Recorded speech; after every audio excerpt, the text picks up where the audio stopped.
So let's go beyond the mat and talk about how we can integrate the philosophical, historical, and the spiritual aspects of yoga into your teaching. Well, let's face it, most yoga classes, most yoga studios across the world, there's thousands have opened in the last 20, 25 years, are mostly asana-based, mostly teaching postures, or the scholars call it postural yoga. When we can get off of just focusing on the physical, it will change everything. So here's the first example that you can use. We're bringing the more philosophical aspect into your class, and that's the chakra system. So there are 7 chakras commonly known. Some say there's an 8th ethereal chakra. Some say there's a chakra in each hand and each foot, but there are 7 common ones. The heart chakra, the 4th chakra, we can access the chakra, especially in our back bends, especially if you're in the hot yoga world, in the Barkan world, or in the Bikram world, we do a lot of back bends. We exaggerate our back bends. So when we do our back bends, let's say like camel pose, for example. When you're instructing camel pose, you can talk about the 4th chakra. Talk about as you open up your spine, as you open up your heart, now making it easier for that chakra to open so you can receive and give love. John Friend created a very, very popular style of yoga about 20, 25 years ago called Anusara. He called his yoga Anusara because Anusara means to open your heart to the divine will of grace. So we can now access the heart chakra in our back bends, and it's interesting enough, in hot yoga we can also access it in the forward rounding spine, rabbit pose, standing hip to knee, and so on, because we're accessing it in a different direction. But that's one example of how you can start to bring the philosophical into your class, and I'm going to give you more suggestions throughout this video. But before I do that, there's a couple warnings. One, you can't just all of a sudden go spiritual on your classroom. I suggest you start to give a little sprinkle. Every now and then you can throw it in. And the other caution is that you just don't want to be throwing out philosophical concepts just because you watched this video or just because you've heard it in a classroom. You really want to understand it yourself fully before you can teach it. There's a famous phrase. It's called teach what you know. You can't start making up all kinds of spiritual stuff because the classroom will know it. They will have the ear for it. I said that in my teach train programs. Don't make spiritual up, because the classroom is smart, and that's the last thing you want to do. So every now and then, once you understand the information and embrace it, you can sprinkle it into the classroom, and here's a couple more suggestions on how to do that. But before we continue on, if you're new to the channel, please consider subscribing. Hit the like button if you're enjoying this video. You want to learn all about hot yoga, tutorials, flows, factoids. Hit the subscribe button and the like button right now. Now, one of the main reasons why you don't want to be showering your classes with all this spiritual information, because for the most part, if you are teaching a postural yoga class, but like I said before, this is what the scholars call postural yoga. It's an asana-based classroom. So all of a sudden, you don't want to just turn into Deepak Chopra and shower them with all your spiritual information, because that's really not why they're coming in the first place. And especially if you're young, and I talk about this in my teach train programs, if you're in your 20s or your early 30s, the last thing you want to do is start telling people about how they can live their life properly by practicing these spiritual practices, by adopting these spiritual practices, because you're just too young to do that. And the older people in your class may not resonate with what you're saying. I had one person in my teacher train program, and they opened up their own studio a year later. Before that, they were a waiter, and then all of a sudden, now they're a studio owner. All of a sudden, they turned into Deepak Chopra.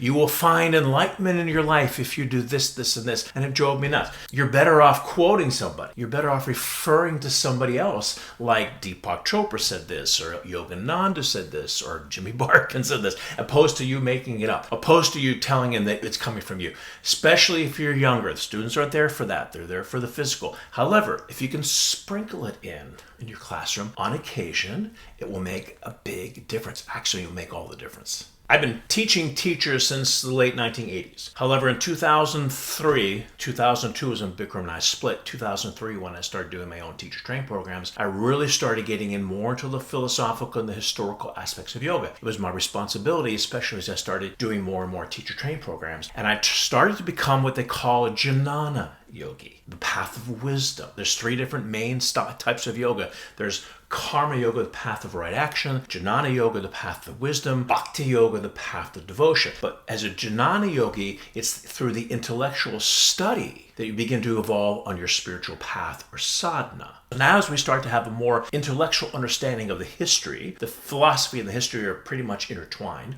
We then have a better understanding of the subject, which then makes us a more credible yoga teacher. Here's like a Reader's Digest, very quick history lesson on yoga. And by the way, if you're really interested in that, that's what I feature that in my teacher training programs live and in person. I put links down in the description below. If you'd like to become either a 200-hour yoga teacher or earn your 300, 500-hour certificate, look down at the description below. But 6,000 years ago is when it all started.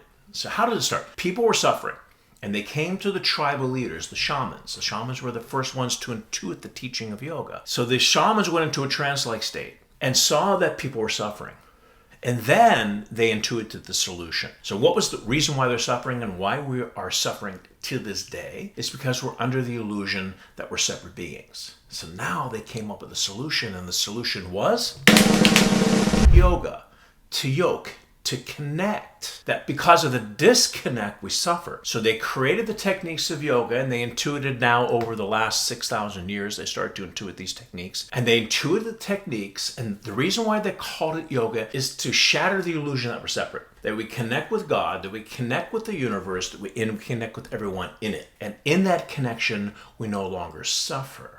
Now that was 6,000 years ago. Now skip ahead 4,000 years or 2,000 years ago. Here comes Patanjali. Like I said, this is a Reader's Digest version of the history. Here comes Patanjali. He has a little different understanding and philosophy on how to make that connection. The traditionalists said 6,000 years ago, you need to just dedicate your acts and your deeds to God. They call that in Sanskrit Ishvara Pranidhana. Just give everything up to God and you will find the connection. Patanjali was saying that in order for me to find God, in order for me to find that connection and that union, I first have to quiet the mind. There's the first conflict. The traditionalists are saying it's not about you and your mind, it's about you and God. And Patanjali's argument was, well, I can't find God until I quiet the mind. So now Patanjali compiles the 8 limb path, which is called Ashtanga Yoga, which now brings us to our second suggestion on how you can sort of sprinkle the philosophical, historical, spiritual energy into your classroom. In the 8 limb path, especially the yamas, for example, the yamas are the restrictions, the thou shalt nots. And there are 5 yamas: nonviolence,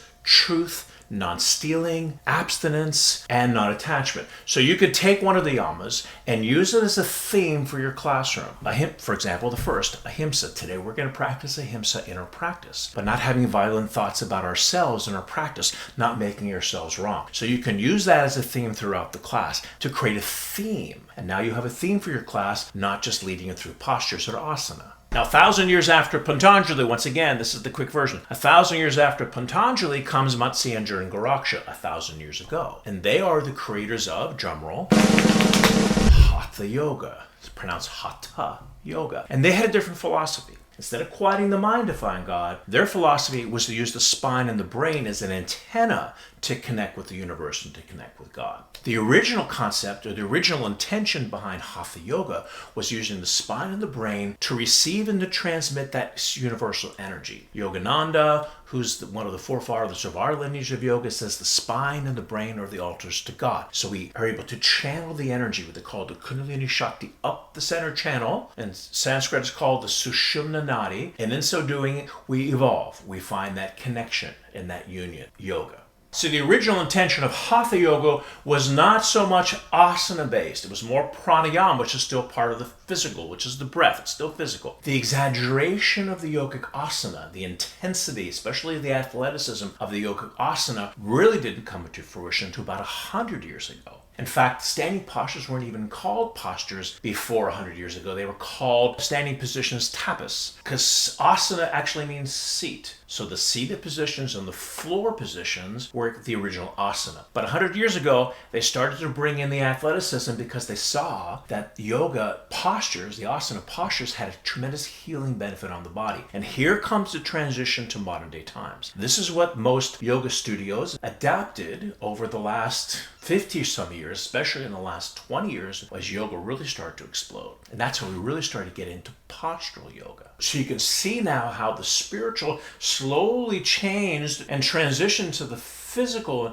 so the spiritual intention, even the spiritual intention of Hatha Yoga, slowly changed and transitioned to the physical concept. Even the definition of yoga changed. If you ask the average yoga student or yoga teacher what's the definition of yoga, they say it's the union, which is what the word means, of mind, body, and soul. Physical, mental, spiritual. But it's too individual. Because the concept, remember the concept back in the traditionalist time was the union between man and God. So it's not necessarily inaccurate to say it's the mind, body, and soul, but it's incomplete. We prepare our mind, our body, and our soul for the more profound connection to the universe or more profound connection to God. So even the definition had a transition. So once again, I'm not saying turn your asana postural yoga class into a history lesson, because that's not why they're there. Don't start preaching philosophically and spiritually to your students, because that's not why they're there. They're there to get flexible, they're there to get strong, there to get rid of stress. However, when we can sprinkle it into the class, give them a little flavor of the history, of the rich history of this phenomenal subject, it once again will set you apart and give you even more credibility as a teacher. So here's another suggestion you could do. The warrior pose. Now they call, which is really the setup for triangle. If you're in the Bikram world, they really don't call it warrior two.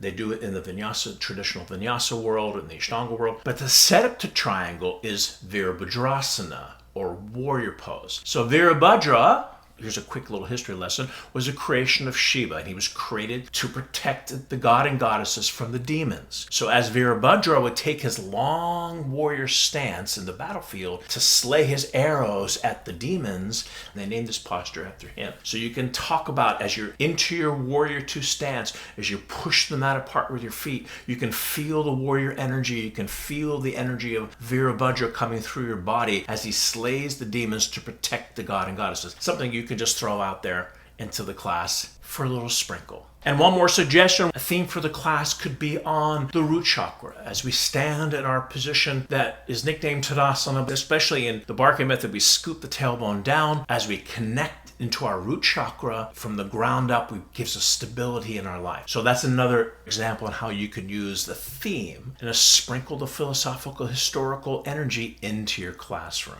Once again, it will give you more credibility, and it's very important that you own the information. Don't just say it because you heard it in this video. To really understand it, to study it, and then present that to your classroom. This is definitely something that we exaggerate in the Barkan method. The historical part, we do hours on PowerPoint presentations on the history. And in the Barkan method teacher training programs, online and live, once again, I feature the history. We do a whole PowerPoint presentation from the very beginning of yoga all the way to present day time and how the transition started. So you have a better understanding and grasp of knowledge and understand it for yourself. And then you can bring that into the classroom and what a difference it will make. So next time you're in class, try it.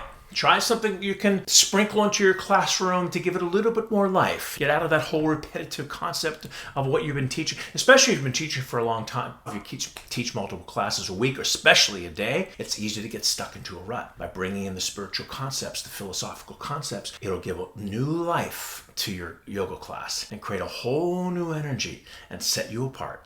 So that's our episode for today. Thanks so much for watching. If you're new to the channel, please consider subscribing to learn all about hot yoga, flows, tutorials. Hit the subscribe button and the like button right now, and I'll see you in the next video. Bye, everyone.